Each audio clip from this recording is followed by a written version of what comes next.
बिस्मिल्लाहिर्रहमानिर्रहीम। अस्सलाम वालेकुम। Welcome to the centre for pure mathematics.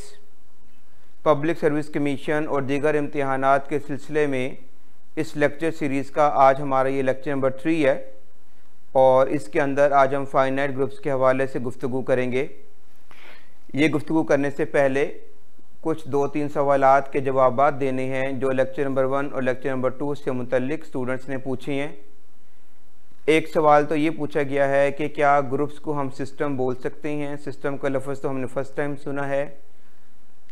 तो समझ लीजिएगा, अलजेब्राइक सिस्टम से मुराद क्या होती है कि आपके पास एक non empty set along with a binary operation, along with the, यही बात लिखी गई है। अलजेब्राइक सिस्टम क्या होता है, is defined as a set, obviously non empty है, along with operation on elements of a set is called an algebraic system।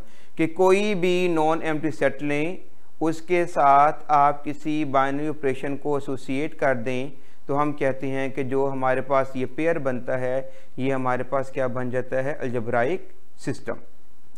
इसका मतलब ये हुआ कि जो सेट भी स्ट्रक्चर बनाता है, चाहे वो ग्रुप है, चाहे वो रिंग है, वेक्टर स्पेस है, फील्ड है, जो स्ट्रक्चर भी बनाता है वो दरअसल पहले अलजेब्राइक सिस्टम ही होता है। वो पहले क्या होता है, अलजेब्राइक सिस्टम ही होता है। अब दूसरी बात तय की कि फिर क्या इसको हम अलजेब्राइक स्ट्रक्चर भी बोल सकते हैं ग्रुप्स को। तो अलजेब्राइक स्ट्रक्चर की अगर हम लिटरेचर में डेफिनेशन देखें तो इसके मुताबिक ये होता है कि एक ऐसा अलजेब्राइक सिस्टम जिसमें आप सेट ऑपरेशंस की भी बात कर सकें, एक बात, और एलिमेंट्स के दरमियान कोई रिलेशनशिप भी पैदा कर सकें, उनके दरमियान कोई रिलेशनशिप भी क्या कर सकें, पैदा कर सकें। तो इस तरह के सिस्टम को हम बोलते हैं कि ये हमारे पास क्या आ गया है, अलजेब्राइक स्ट्रक्चर। ठीक है, मैं फिर रिपीट कर रहा हूँ, अलजेब्राइक स्ट्रक्चर से मुराद क्या है। चलो मैं यहाँ पर डिफाइन भी कर देता हूँ, उसमें जो सीधा बातें हैं कि कैसे डिफाइन होता है algebraic structure. Algebraic structure is, कैसे हम इसको डिफाइन करते हैं, इज डिफाइंड, कैसे डिफाइंड होता है। मैं सिर्फ इसमें प्रॉपर वर्डिंग नहीं लिख रहा हूं, सिर्फ जो मेन बातें वो लिख रहा हूं। एक बात इसमें ये आती है कि सेट ऑपरेशंस, सेट ऑपरेशन से मुराद क्या होते हैं हमारे पास, ऑब्वियस बात है, union of sets, intersection of sets और सारे set operations on elements of a set. एक बात ये हम कर सकें, एक बात ये कर सकें, एलिमेंट ऑफ अ सेट। और दूसरी बात क्या आ जाती है इसके अंदर, relation between elements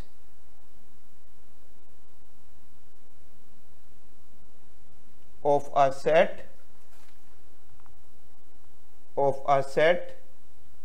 which leads to a structure,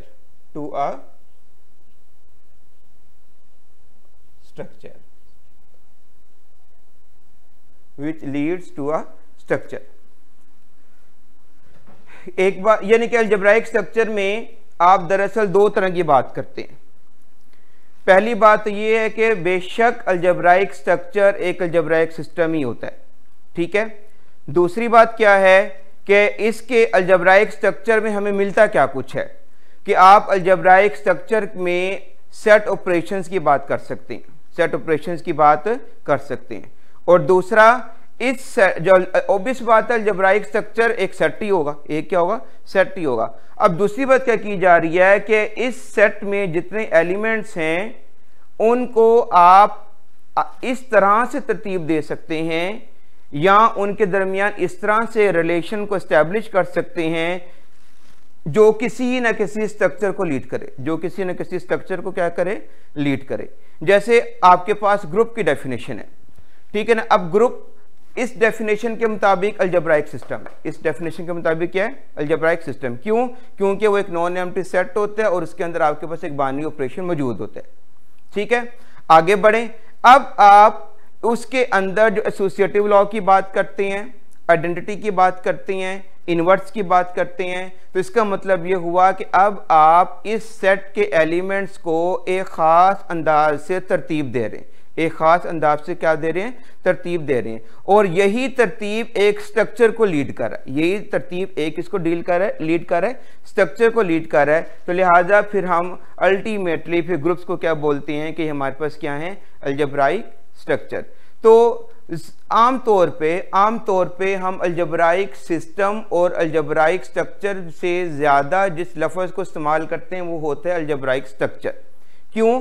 क्योंकि अलजेब्राइक स्ट्रक्चर में हमारे पास पूरी की पूरी तस्वीर मिल जाती है, पूरी की पूरी तस्वीर मिल जाती है, ठीक है। और अलजेब्राइक सिस्टम से हमें ये तो बात कंफर्म हो जाती है कि वो सेट क्लोज हो गया है, लेकिन अब ये नहीं पता कि वो आगे जाके स्ट्रक्चर कौन सा बन रहा है। जैसे मिसाल के तौर पर, चूंकि ग्रुप में तो एक बाइनरी ऑपरेशन शामिल था, तो लिहाजा हमने यहाँ पर स्ट्रेट वे कोई हमें फिक्र नहीं हुई, हमने कह दिया कि ये सिस्टम जो सा ऑब्वियसली स्ट्रक्चर बन जाएगा और ग्रुप का स्ट्रक्चर बन जाएगा अगर इसके अंदर एसोसिएशन, आइडेंटिटी और इनवर्स आ जाए। हाँ, अगर आप किसी नॉन एम्प्टी सेट के ऊपर एक से ज़्यादा बाइनरी ऑपरेशन डिफाइन कर दें, ठीक है, तो शुरू में वो सिस्टम बन जाएगा, शुरू में वो क्या बन जाएगा, सिस्टम तो बन जाएगा। लेकिन अब ये नहीं पता जब तक कि आप उनके एलिमेंट्स को किसी खास तरीके से आपस में तरतीब नहीं देंगे, तो हमें वहाँ से सिस्टम की डेफिनेशन से ये बात क्लियर नहीं होगी कि ये सिस्टम किस स्ट्रक्चर को लीड कर रहा है। तभी लिखा हुआ है which leads to a structure. तो अगर एक से ज़्यादा बाइनरी ऑपरेशन को आप डिफाइन कर देते हैं तो फौरी तौर पे ये तो मालूम पड़ जाएगा कि एक अलजेब्राइक सिस्टम है। क्या पता चल जाएगा, ये एक क्या है, अलजेब्राइक सिस्टम है। जैसे रिंग है, रिंग में आप जानते हैं दो बाइनरी ऑपरेशन लेते हैं, पढ़ेंगे इंशाल्लाह वो भी, एडिशन और मल्टीप्लिकेशन का। बाकी बातें तो बाद में। पहली बात क्या है कि जो रिंग होता है under addition, under multiplication close होता है, मीन्स के वो अलजेब्राइक सिस्टम बन गया with two binary operation. Ring कैसा अलजेब्राइक सिस्टम है, with two binary operations. Field कैसा अलजेब्राइक सिस्टम है, विद टू बाइनरी ऑपरेशंस, ठीक है। लेकिन जब तक हम ऐसा सेट जिसमें दो बाइनरी ऑपरेशंस डिफाइन हैं, इसको तो बोल दिया सिस्टम है, अब यहां से कौन सा स्ट्रक्चर मिलेगा, रिंग मिलेगा या फील्ड मिलेगा या कुछ और मिलेगा, उसके लिए फिर हम ये डेफिनेशन देखते हैं अलजेब्राइक स्ट्रक्चर की कि यहां पर फिर हम एलिमेंट्स को किस तरह से तरतीब दे रही हैं और वहां से हमें कौन सा स्ट्रक्चर मिल रहा है, ठीक है। मेरा ख्याल है ये बात क्लियर हो गई होगी। आम तौर पे लिटरेचर में हम आम तौर पर हुर्फ आम में जो लफ्ज़ इस्तेमाल करते हैं वो अलजेब्राइक स्ट्रक्चर का ही होता है। क्यों? अलजेब्राइक स्ट्रक्चर दरअसल पहली स्टेज पर एक अलजेब्राइक सिस्टम ही होता है, एक क्या होता है, अलजेब्राइक सिस्टम ही होता है। तो जब अब कभी आपसे ये पूछा जाए कि अलजेब्राइक सिस्टम क्या है, तो आपने सादा जुबान में क्या कहना है कि ऐसा नॉन एम्प्टी सेट जिसमें आप किसी बाइनरी ऑपरेशन को शामिल कर दें, ये बन जाता है अलजेब्राइक सिस्टम।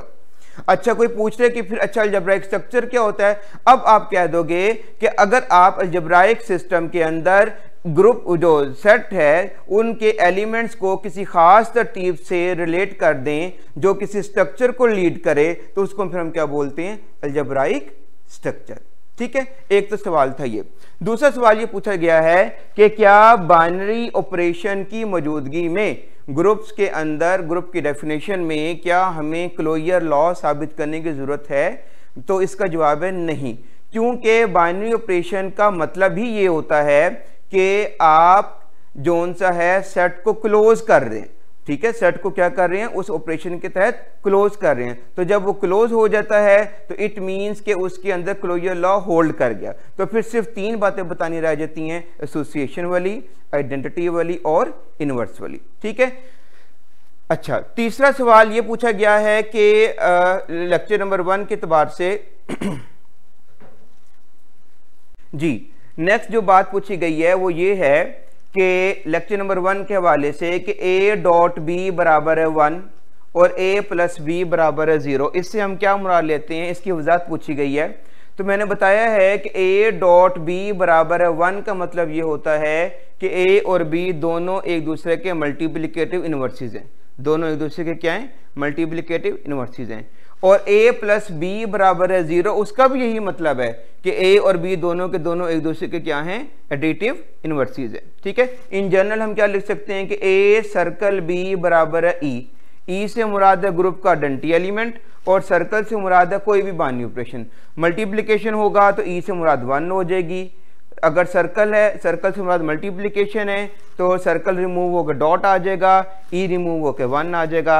अगर सर्कल से मुराद एडिशन है तो सर्कल की जगह प्लस आ जाएगा, ई की जगह पे क्या आ जाएगा के पास 0 आ जाएगा। ठीक है, गालिबन उधर फर्स्ट लेक्चर के रिमार्क्स में a प्लस बी की जगह पर a माइनस बी लिख दिया गया है, वो गलती से लिखा गया है। वहां पर क्या आना है, बेसिकली a प्लस बी बराबर है 0 के आना है। तो जब भी ग्रुप्स के अंदर a डॉट बी बराबर 1 हो या a plus B equal to 0 हो, इन दोनों का एक ही मफहूम है कि ये दोनों एलिमेंट्स एक दूसरे के क्या हैं, इनवर्सिस हैं।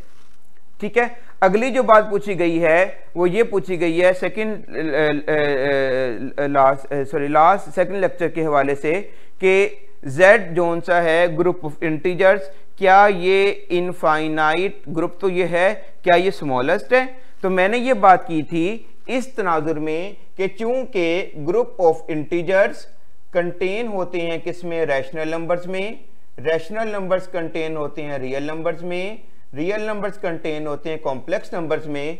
तो ये एक तो बात ये कि सारे के सारे नंबर सिस्टम है। ठीक है, मैंने इस हवाले से बात की थी कि इस सारे निज़ाम में जी जोन सा है ये स्मॉलेस्ट है, जी जोन सा ये क्या है, स्मॉलेस्ट इनफाइनाइट ग्रुप है। यूं तो फिर सेट ऑफ इवन नंबर्स भी हैं, 4z है, 8z है, इस तरह तो बेशुमार इनफाइनाइट सेट्स हैं जो ग्रुप बनाते हैं। तो जो उस खास लम्हे पर जो मैंने बात की है वो दरअसल मैं ये बात कर रहा था कि इन तमाम नंबर सिस्टम्स के सेट्स में, जैसे integers, rational numbers, real numbers, complex numbers, इनमें सबसे छोटा जोन सा है वो हमारे पास कौन सा है, ग्रुप ऑफ इंटीजर्स है। उम्मीद है कि ये क्वेश्चंस आपको समझ आ गए होंगे।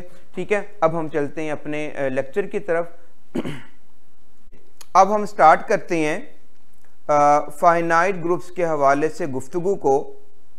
तो एग्जाम्पल्स को स्टडी करने से पहले एक ब्रीफ सा ओवरव्यू ले लें। यूं तो बेशुमार किस्म के फाइनाइट ग्रुप्स हैं, लेकिन जो ज़्यादा अहम हैं उनके मुतल्लिक यहाँ पे मैं बताना चाहूँगा। तो there are 4 main families of finite groups, कि फाइनाइट ग्रुप्स की दुनिया को अगर हम एक्सप्लोर करें तो यहाँ पर हमें 4 बड़े कबीले मिलते हैं। ठीक है, 4 बड़ी फैमिलीज मिलती हैं फाइनाइट ग्रुप्स की जो खासी अहमियत की हामिल हैं। Number 1, group of residue classes. जो ग्रुप्स हैं रेजिड्यू क्लासेस के ऊपर जो मुश्तमिल ग्रुप्स हैं, जिनको हम किससे डिनोट करते हैं, ZN से। सेकंड वन हमारे पास कौन से हैं, यूनिट ग्रुप्स, किससे डिनोट करते हैं, U ऑफ N से। थर्ड वन हमारे पास कौन से हैं, groups of nth roots of unity, इसको हम किससे डिनोट करते हैं, CN से। और फोर्थ वन हमारे पास कौन से आ जाते हैं, सिमेट्री ग्रुप्स, बहुत इंपॉर्टेंट है, या परमुटेशन ग्रुप्स इसका दूसरा नाम है, और इसको हम किससे डिनोट करते हैं, SN से। ठीक है, अब ये नहीं समझ लेना कि जनाब ऑल्टरनेटिंग का तस्करा नहीं किया, डाइहेड्रल का तस्करा नहीं किया हुआ, तो जनाब वो बेसिकली सारे के सारे ख़ास किस्म के सिमेट्री ग्रुप्स हैं। ठीक है, लिहाजा वो इसकी सब क्लासेस में आएंगे, तो जब हम इंशाल्लाह उसको पढ़ेंगे उसको भी हम देख लेंगे। तो आम तौर पे हम जो ग्रुप्स हैं, फाइनाइट ग्रुप्स हैं, उन जैसे मैंने आपको लास्ट लेक्चर में इनफाइनाइट ग्रुप्स थे जो, वो भी 4 मेन इंपॉर्टेंट हैं, group of integers, group of rational numbers, group of real numbers, group of complex numbers. ठीक है, इस तरह से हमारे पास वहाँ पे ये एक तरफ के 4 हो गए। फिर हमारे पास कौन से थे, मैट्रिक्स ग्रुप्स हैं।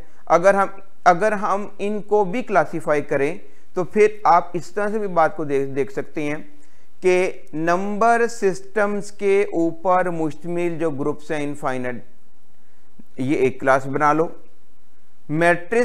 मैट्रिक्स ग्रुप्स की एक क्लास बना लो। ग्रुप ऑफ पॉलिनोमियल्स की एक क्लास बना लो।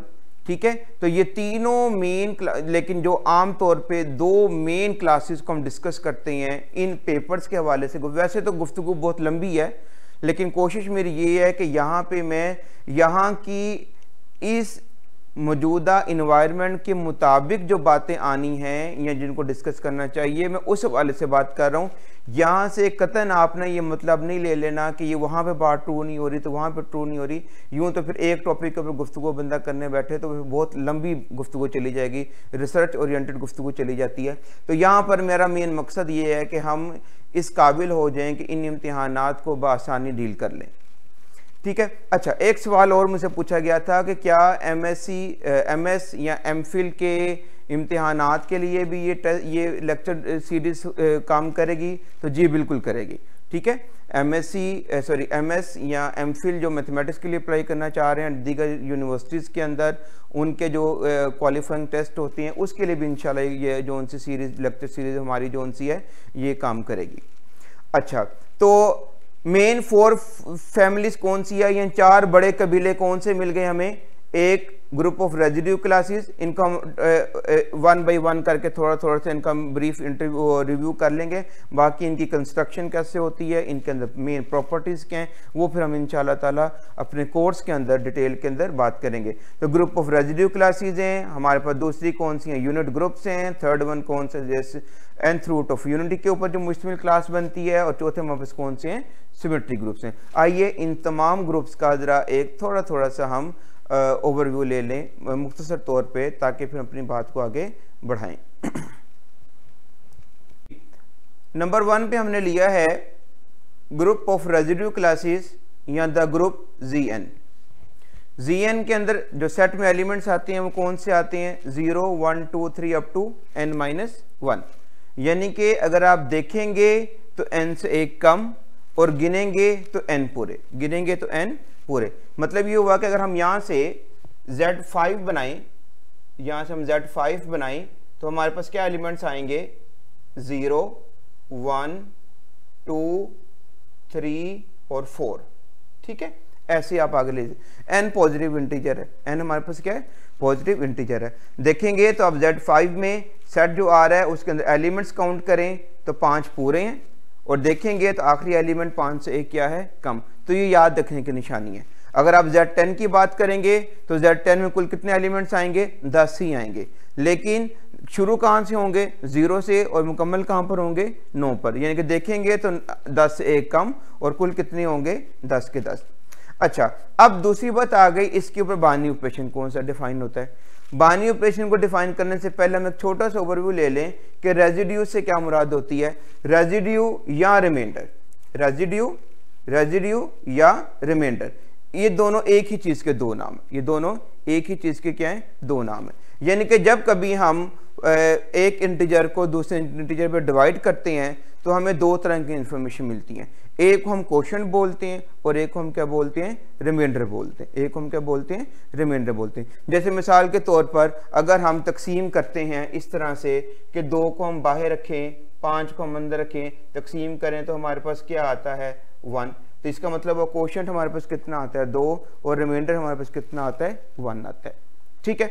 अब ये बात आ गई अगली कि किसी इंटीजर के, किसी पॉजिटिव इंटीजर के कितने रिमाइंडर्स होते हैं? कितने रिमाइंडर्स होते हैं? तो याद रखिएगा कि हर एक इंटीजर अगर n है, या फर्ज कर लें, मैं छोटी सी मिसाल दूं, 5 है, 5 को एक इंटीजर है, इसको जब हम सेट ऑफ इंटीजर्स पे डिवाइड करते हैं, चाहे इंटीजर पॉजिटिव है चाहे इंटीजर नेगेटिव है, याद रखिएगा डिवाइजर कभी नेगेटिव नहीं होगा। जो डिवाइजर है ये कभी भी नेगेटिव नहीं होगा। ठीक है। जब भी आप डिवाइजर से सेट ऑफ इंटीजर्स को डिवाइड करते हैं, चाहे पॉजिटिव इंटीजर्स को चाहे नेगेटिव इंटीजर्स को, दोनों सूरतों में फर्ज जैसे मैंने कहा अगर हम इंटीजर 5 लेते हैं, इंटीजर कौन सा लिया? 5, और 5 से मैं चाहता हूं पूरे के पूरे सेट ऑफ इंटीजर्स को डिवाइड करूं, चाहे वो पॉजिटिव साइड के इंटीजर्स हैं चाहे वो नेगेटिव साइड के इंटीजर्स हैं, तो दोनों तरफ से जो कुल मिलाकर 5 के कितने रिमाइंडर्स आते हैं? 5 के कितने रिमाइंडर्स आते हैं? ये अभी मैं लिखवाता हूं, पहले मैं थोड़ा सा बता दूं। तो याद रखिएगा 5 के रिमाइंडर्स 5 ही आने हैं। 5 के रिमाइंडर्स कितने आने हैं? 5 ही आने हैं। तादाद में कितने आने हैं? 5 ही आने हैं। यानी कि चाहे पॉजिटिव साइड को डिवाइड करें 5 से, नेगेटिव इंटीजर्स को डिवाइड करें 5 से, दोनों सूरतों में 5 से हासिल होने वाले रिमाइंडर्स कितने होंगे? हमारे पास तादाद में 5 होंगे। कहां से कहां तक होंगे, 0 से लेकर तो 4 तक, 0 1 2 3 4। एक्चुअली यही बात है कि ये जो आप Z5 देख रहे हैं, इसमें जो हमने 0 1 2 3 4 लिखते हैं, ये बेसिकली इंटीजर नहीं होते हैं, बेसिकली ये क्लासेस होती हैं कि 0 की क्लास, 1 की क्लास, 2 की क्लास, 3 की क्लास। क्लास से क्या मुराद है कि जब मैंने जनाब इंटीजर्स को 5 से डिवाइड किया तो रिमाइंडर 0 आई, रिमाइंडर क्या है 0 आई, यानी कि उसमें मेरे पास कौन कौन से एलिमेंट आ जाते हैं। अगर आप देखें तो 0 खुद आएगा, ठीक है, 5 खुद आएगा, 10 आएगा, 15 आएगा, 20 आएगा और यूं सिलसिला चलता जाएगा। ये पॉजिटिव साइड का। ऐसी नेगेटिव साइड पर आप आ जाएंगे तो आपके पास क्या आता है, -5 आता है, -10 आता है, -15 आता है, -20 आता है, अप टू सोन। ये सारे के सारे इंटीजर्स कैसे हैं कि जब आप 5 को इन पे डिवाइड करते हैं तो रिमाइंडर मेरे पास क्या आ जाएगा, 0 आ जाएगा। रिमाइंडर क्या आ जाएगा, 0 आ जाएगा। तो Z5 के अंदर 0 से मुराद हमारे पास क्या होती है कि उन तमाम इंटीजर्स का सेट जिनको जब 5 से डिवाइड किया जाए तो रिमाइंडर मेरे पास क्या आए, 0 आए, ठीक है। ऐसे ही 1 से मुराद क्या होगी, उन इंटीजर्स का सेट जिनके ऊपर 5 से जब डिवाइड करते हो तो रिमाइंडर 1 आए, जैसे 6 है, 11 है। ये सारे कैसे इंटीजर हैं कि जब आप इनको 5 से डिवाइड करते हो तो रिमाइंडर हमारे पास कितने किसके बराबर आता है, 1 के बराबर आता है। तो बाकी डिटेल हम इंशाल्लाह इसकी पूरी कोर्स में करेंगे। तो फिलहाल ओवरव्यू से दे रहा हूं। तो 0 1 2 3 4, एक तो आपने ये गुमान कर लेना है कि ये इंटीजर्स नहीं है, ये इंटीजर्स की खास किस्म की ये क्लासेस हैं। 0 क्लास है, 1, तभी तो हम इसको रेजिड्यू क्लास बोल रहे होते हैं, ठीक है। रेजिड्यू क्लास क्या, क्लास का मतलब सेट, क्लास का मतलब क्या होता है, सेट ही होता है, ठीक है। रिमाइंडर्स की क्लास, 0 की क्लास से मुराद क्या है, जिसमें वो तमाम इंटीजर्स शामिल कर दिए गए जिनको 0 रिप्रेजेंट कर रहा है। 0 रिप्रेजेंट करने से मुराद क्या है कि इन तमाम के तमाम इंटीजर्स को जब 5 से डिवाइड करेंगे तो रिमाइंडर 0 आएगा। 2 की क्लास से मुराद क्या होगी, यहाँ पर 2 किसको रिप्रेजेंट कर रहा है, उन तमाम इंटीजर्स को रिप्रेजेंट कर रहा है कि जब उनको आप 5 से डिवाइड करेंगे तो रिमाइंडर मेरे पास कितना आएगा, 2 आएगा। ठीक होगी बात। अब सवाल ये आ गया, किसी एक इंटीजर के कितने रिमाइंडर्स होते हैं, किसी एक इंटीजर के कितने रिमाइंडर्स होते हैं। तो ये देखिएगा कि for any positive integer n, for any positive integer n, number of residues या रिमाइंडर्स एक ही बात है।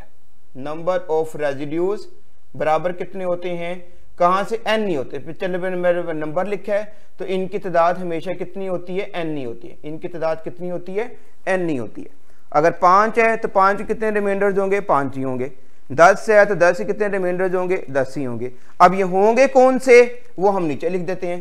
होंगे कौन से, set of residues of n, set of residues of n। ये हमारे पास कहां से शुरू हो जाएंगे, 0 1 2 अप टू n-1। ये मतलब है इस बात का कि किसी भी इंटीजर के कितने, किसी भी पॉजिटिव इंटीजर्स के कितने रिमाइंडर्स होंगे, जितना n, अगर n है तो n ही रिमाइंडर्स होंगे। कहां से कहां तक होंगे, 0 से स्टार्ट होंगे और कहां तक आएंगे, n-1 तक आएंगे। कहां तक आएंगे, n-1 तक आएंगे। ठीक है। तो Zn से मुराद बेसिकली अगर मैंने Z5 लिखा है तो इसका मतलब है कि इस सेट में एलिमेंट जो आएंगे वो 0 1 2 3 4 हैं। और 0 1 2 3 4 से मुराद ये बेसिकली 5 के क्या हैं, रिमाइंडर्स हैं। कहाँ से मिल रहे हैं कि जब आप पूरे सेट ऑफ इंटीजर्स को 5 से डिवाइड करोगे तो ये रिमाइंडर या 0 आएगा या 1 आएगा या 2 आएगा या 3 आएगा, या हमारे पास क्या आएगा, 4 आएगा। तो लिहाजा ये हमारे पास हो गया Z5। ऐसे आप Z10 बना सकते हो, Z11 Z12 कुछ भी आप बना सकते हो। ठीक होगी बात। अब रही बात कि इसके ऊपर हम बाइनरी ऑपरेशन कौन सा डिफाइन करते हैं, आइए एक नज़र उसके ऊपर भी डाल लेते हैं। बाइनरी ऑपरेशन में आप देखें, यहाँ पे जो हम बाइनरी ऑपरेशन इस्तेमाल करते हैं वो होता है एडिशन मॉडुलो n। मॉडुलो का मतलब क्या होता है, उर्दू में अगर हम बोलते हैं तो इसका मतलब होता है के लिहाज से। एक एडिशन है ऑर्डिनरी एडिशन, जो कि हमने real numbers, integers, rational numbers वहाँ पर देखी थी। फिर हमने सी में देखा था कॉम्प्लेक्स एडिशन। मैट्रिक्स में क्या देखी थी? मैट्रिक्स एडिशन या मैट्रिक्स मल्टीप्लिकेशन। अब Gn में है तो एडिशन, पर याद रखिएगा ये ऑर्डिनरी एडिशन नहीं है। ये एडिशन कौन सी है? Addition modulo n। मॉडुलो का मतलब क्या होता है? अंग्रेजी में बोलें तो विद रिस्पेक्ट टू, उर्दू में बोलें तो के लिहाज से। तो क्या मतलब हुआ? एडिशन मॉडुलो n का मतलब क्या हुआ? ऐड तो करना है, लेकिन किसके लिहाज से करना है? n के लिहाज से करना है। किसके लिहाज से करना है हमने? n, या किसकी रिस्पेक्ट से करना है? n की रिस्पेक्ट से करना है। क्या मतलब है? जरा देखिएगा कि फर्ज कर लें अगर n हमारे पास 4 है, n हमारे पास क्या है? 4। अब फर्ज कर लें मैं दो इंटीजर्स को ऐड करना चाहता हूं, दो इंटीजर्स को ऐड करना चाहता हूं, 6 को और 2 को।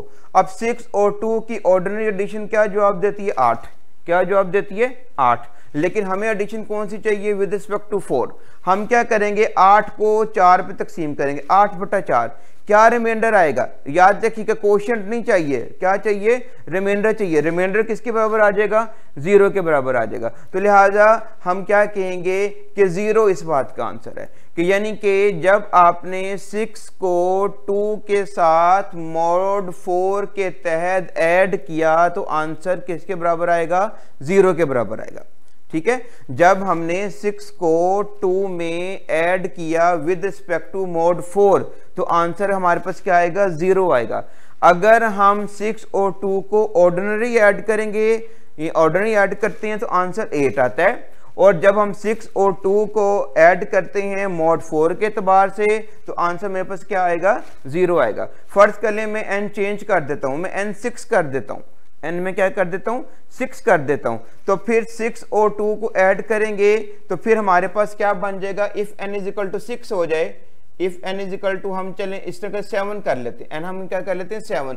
अब जब मैंने 6 + 2 किया तो आंसर तो ऑर्डिनरी का क्या आया था? 8। ठीक है, फिर हमने क्या किया? 8/7। अब देखिएगा रिमाइंडर क्या आ रहा है? रिमाइंडर किसके बराबर आ रहा है? मेरे पास 1 के बराबर आ रहा है। किसके बराबर आ रहा है? 1 के बराबर आ रहा है। तो मैं क्या कहूंगा कि जब मैंने 6 को 2 में ऐड किया मॉड 7 के एतबार से, मॉड 7 के एतबार से, तो आंसर मेरे पास क्या आएगा? 1 आएगा। जैसे मैंने बताया ऑर्डिनरी एडिशन में तो 6 और 2 की एडिशन का आंसर 8 है, लेकिन जब हम इसको ऐड करेंगे विद रिस्पेक्ट टू मॉड 4 तो आंसर 0 आएगा, और विद रिस्पेक्ट टू मॉड 7 तो आंसर मेरे पास क्या आएगा? 1 आएगा। ठीक है, तो इसीलिए जो हमारे पास ग्रुप जो सेट ऑफ रेजिड्यू क्लासेस है जिसको हम आमतौर पर n से डिनोट करते हैं, यहाँ पर हर एक जो सेट है वो ग्रुप बनाता है under addition modulo n, under addition modulo n। कि अगर आप Z5 की बात कर रहे हैं तो इसका मतलब है कि Z5 में जो शामिल एलिमेंट्स हैं 0, 1, 2, 3, 4, ये जो सेट है ये किसके तहत ग्रुप बनाएगा? एडिशन मॉड 5 के तहत। अगर मैं Z10 कर दूंगा तो ये किसके रिस्पेक्ट से बनाएगा? एडिशन मॉड 10 के एतबार से। ठीक है, अब हम जरा एक ओवरव्यू इसके एलिमेंट्स का ले लेते हैं और फिर हम आगे चलते हैं। अब हम जरा देख लेते हैं सारी गुफ्तगू के बाद इस ग्रुप का एक बेसिक सा स्ट्रक्चर, के ग्रुप ऑफ रेजिड्यू क्लासेस किससे डिनोट करते हैं? Zn से। एलिमेंट्स कौन से आ जाएंगे? जैसे मैंने अभी आपको बताया था 0 से लेकर तो n-1 तक। बाइनरी ऑपरेशन कौन सा है? एडिशन मॉडुलो n का। नेचर के एलिमेंट्स की k टाइप के एलिमेंट्स होते हैं इसमें। आइडेंटिटी एलिमेंट क्या है? 0 है। इनवर्स ऑफ एन एलिमेंट के, किसी एलिमेंट का अगर आपने इनवर्स देखना है तो हमारे पास क्या आ जाएगा? n-k। ठीक है, अबेलियन है कि नहीं? यस। यानी कि जितने भी Zn है, Zn की कोई भी कीमत पुट कर दो, Z7, Z8, Z15, Z60, जो मर्जी पुट कर दो, वो सारे के सारे मेरे पास क्या होंगे? अबेलियन होंगे। और ऑर्डर ऑफ Zn मेरे पास क्या है? n। ठीक है, मिसाल के तौर पर अगर n हम जो चाहे 4 रखते हैं तो हमारे पास क्या आ जाता है? Z4 बनेगा। एलिमेंट्स कौन से आ जाएंगे? 0, 1, 2, 3, एक कॉमन n है।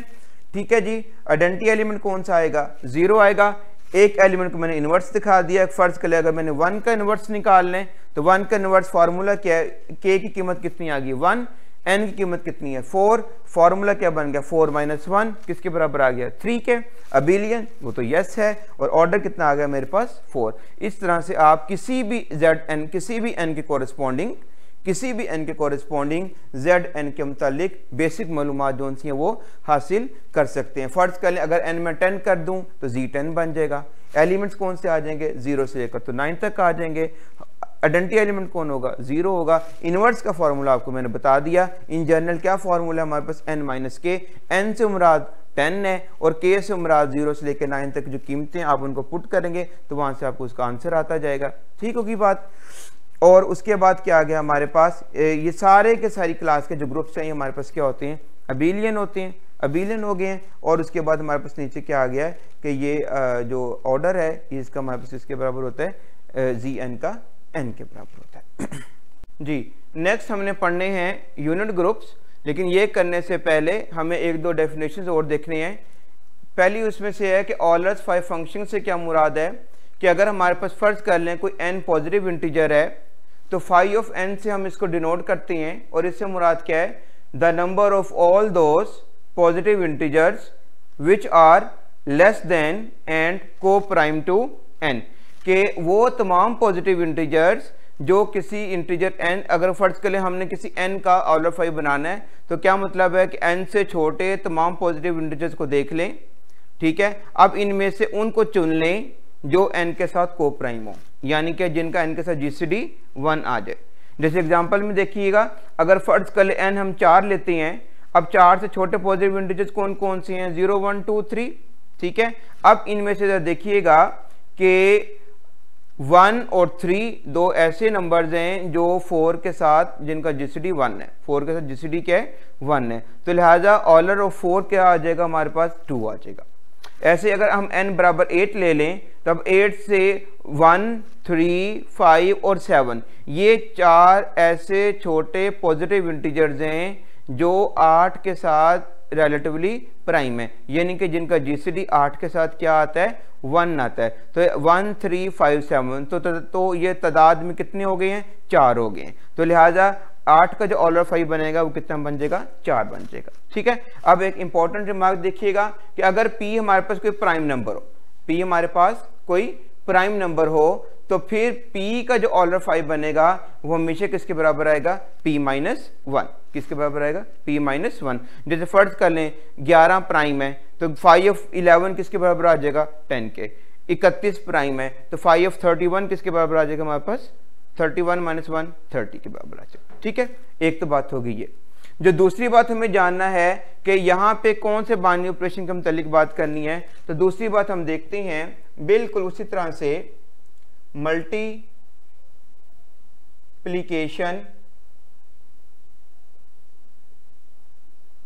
मॉडुलो n, बिल्कुल वही अंदाज जो हमने Zn के लिए पढ़ा एडिशन मॉडुलो n के लिए, सेम वही काम करना है। सिर्फ फर्क ये आना है कि वहां पर हम कोई से दो इंटीजर्स को आपस में ऐड करते थे, यहां पर हम क्या करेंगे, मल्टीप्लाई करेंगे। एक ऑर्डिनरी मल्टीप्लिकेशन हमने पढ़ी है लास्ट लेक्चर में जब हमने इनफाइनाइट ग्रुप्स के अंदर बात की थी, Q प्राइम के अंदर, R प्राइम के अंदर, C प्राइम के अंदर, वहाँ पे Q प्राइम और R प्राइम में ऑर्डिनरी मल्टीप्लिकेशन थी, C प्राइम में कौन सी मल्टीप्लिकेशन थी, कॉम्प्लेक्स मल्टीप्लिकेशन थी।